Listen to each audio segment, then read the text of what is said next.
before I start polishing or waxing, I want to make sure that the finish is totally free of contaminants.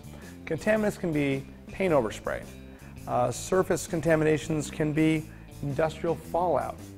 It can be filament from your catalytic converter or your brakes. There are things that make your surface rusty, and you can see the little actual orange specks of the little rust on a white car. On other color cars, they're hard to see, but to find out if your car has any contaminants on the finish, you can feel it. And this feels a tiny bit bumpy, but not bad. To know for sure, use a little plastic bag like this. And once the car's nice and clean, take the bag and you rub it really gently over the finish to feel what's really on that finish. Wow.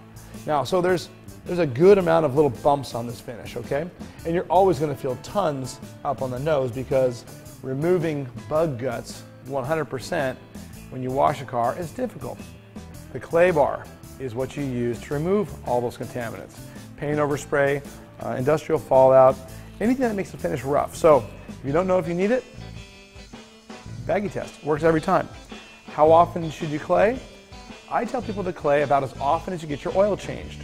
By then you will have parked next to trees, next to sprinklers, someone painted their house maybe 5, 10, 20 houses away from yours and you got some overspray. It happens, it's just part of life.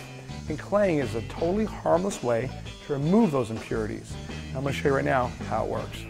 So our clay bar is about 200 grams. So it's not exactly the kind of clay bar that you buy in the auto parts store. Our clay is fine grade. I typically break off a piece about 1/3 of the clay bar. So I break off 1/3 of the bar, I toss the rest back in the jar, and I take this piece of clay, open it up, I flatten it out, and before I go to the paint, especially on a dark colored car, I like to flatten the clay out. And I flatten it out on the glass. Really no way to scratch the glass, especially with a clay bar. So by me taking and flattening this sucker all the way out, I'm going to flatten both sides. Now I know I'm going to have the maximum amount of surface contact with the clay on the finish so that I can be as effective as possible when I'm claying this car.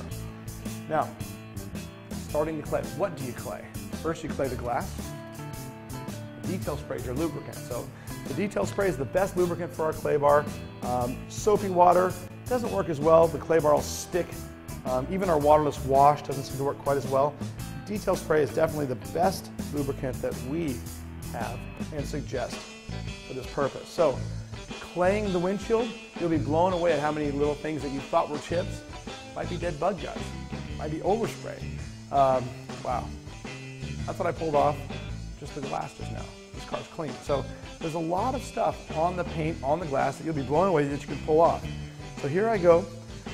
I do an area, I spray an area down with detail spray, but I can definitely clay before the lubricant dries. That's how I know. So if the surface is hot, do a small area and clay it quick.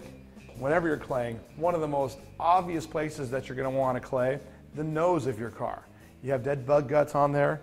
You're going to want to do your headlamps and especially the lower part of your front bumper.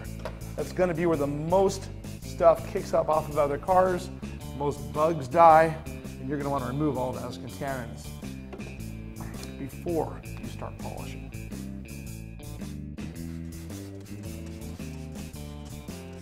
Now claying the back of the car, especially a Corvette, is something you're going to do more often than you clay the rest of the car.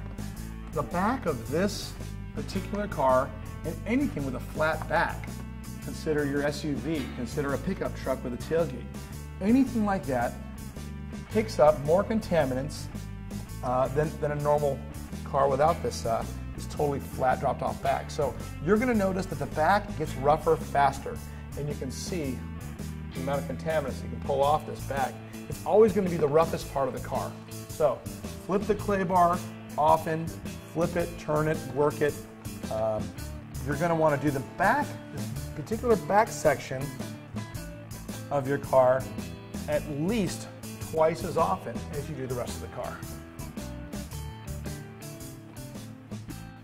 Okay, I've clayed enough of the finish now that I have visual contamination on the clay bar. So now what I want to do, as soon as I can see a consistent amount of contaminants in the clay bar, I want to stretch it and fold it, stretch it and fold it, stretch, fold, and what I'm doing is I'm working the contaminants deeper inside the clay bar off the finish so that once again I have a completely flat and clean piece of clay. All the contaminants are inside the bar.